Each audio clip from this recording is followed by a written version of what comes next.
ये आकाशवाणी लखनऊ है। इलाकाई खबरें दीबा हाशमी से।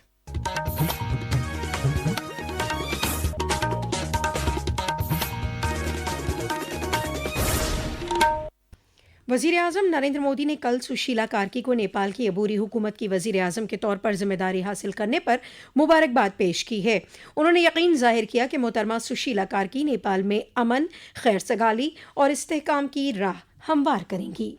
मैं आज नेपाल में अंतरिम सरकार की प्रधानमंत्री के रूप में पदभार संभालने पर 140 करोड़ भारतवासियों की तरफ से श्रीमती सुशीला जी को हार्दिक बधाई देता हूं। नेपाल की पहली महिला प्रधानमंत्री के रूप में सुशीला जी का आना महिला सशक्तिकरण का बहुत उत्तम उदाहरण है।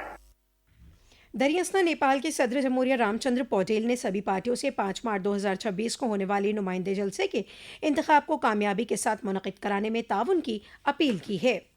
वजारत मरकजी साइंस और तकनीकी के तहत आने वाले CSIR आज से लखनऊ में CSIR स्टार्टअप कॉन्क्लेव 2025 का इनेकाद कर रहा है।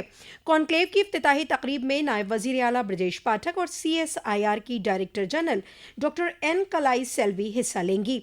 हुकूमत हिंदुस्तान के साइंस और तकनीकी महकमे के वजीर डॉक्टर जितेंद्र सिंह और उत्तर प्रदेश के वजीर आला योगी आदित्यनाथ कल 15 सितंबर को कॉन्क्लेव की इख्तितामी तकरीब में हिस्सा लेंगे।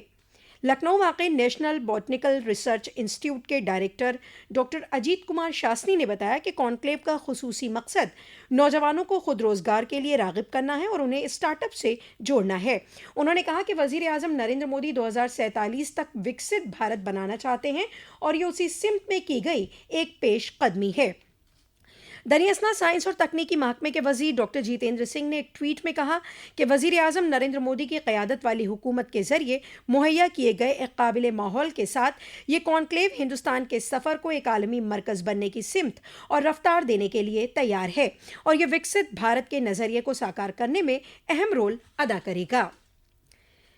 लखनऊ में कल इंडियन इंडस्ट्री एसोसिएशन के यौम क़याम पर मरकज़ी वज़ीर मुमलिकत अनुप्रिया पटेल ने वज़ीर आज़म नरेंद्र मोदी की पॉलिसियों की सताइश की।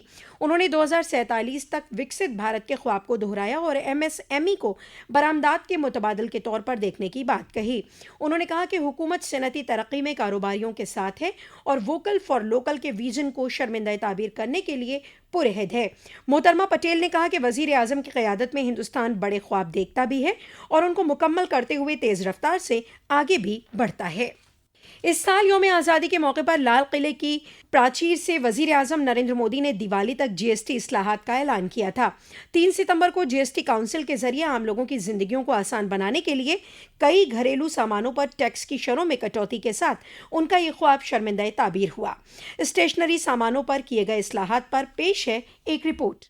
नए ढांचे के तहत नोटबुक, ग्राफ बुक, रबड़, पेंसिल, क्रेयॉन, शार्पनर, सभी प्रकार के चार्ट्स, मैप, एटलस और ग्लोब जैसी स्टेशनरी वस्तुओं पर अब कोई GST नहीं लगेगा। इसके अलावा ज्योमेट्री बॉक्स, कलर बॉक्सेस और कागज या पेपर बोर्ड से बने बॉक्सेस पर 12% का स्लैब घटाकर 5% का स्लैब लगाया जाएगा। आकाशवाणी समाचार से बात करते हुए छात्रा ने इस नए फैसले का स्वागत करते हुए कहा कि शिक्षा को सुलभ और किफायती बनाने का सरकार का यह कदम सराहनीय है। मैं एक छात्र होने के नाते स्टेशनरी आइटम्स पर GST में कटौती का स्वागत करती हूँ। इससे हमारी रोजमर्रा की पढ़ाई से जुड़ी जरूरी चीजें थोड़े सस्ते हो जाएंगी। इससे हमारे पेरेंट्स का आर्थिक बोझ भी कम होगा और हमारे बेहतर क्वालिटी की चीजें भी लेने में आसानी होगी। इन वस्तुओं पर GST में कमी से परिवारों और विद्यार्थियों को लाभ मिलने की उम्मीद है, जिससे शिक्षण सामग्री की लागत कम होगी। शिवांग मिश्रा के साथ सौम्या शरण, आकाशवाणी समाचार, दिल्ली।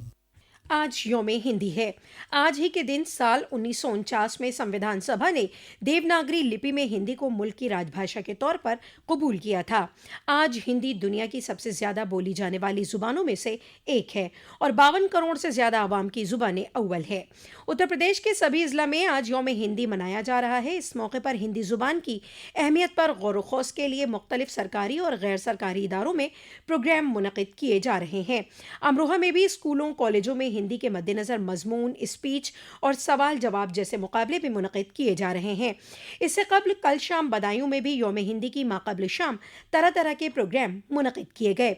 वज़ीर आज़म नरेंद्र मोदी, उत्तर प्रदेश की गवर्नर आनंदीबेन पटेल और वज़ीर आला योगी आदित्यनाथ ने इस मौके पर आवाम को मुबारकबाद पेश की है।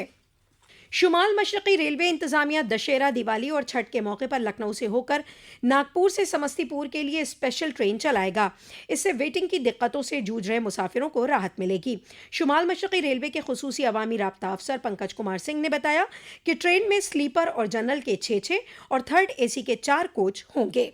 इसी के साथ आकाशवाणी लखनऊ से इलाकाई खबरों का यह बुलेटिन खत्म हुआ। अगला बुलेटिन दोपहर 2 बजे FM पर नश्र किया जाएगा।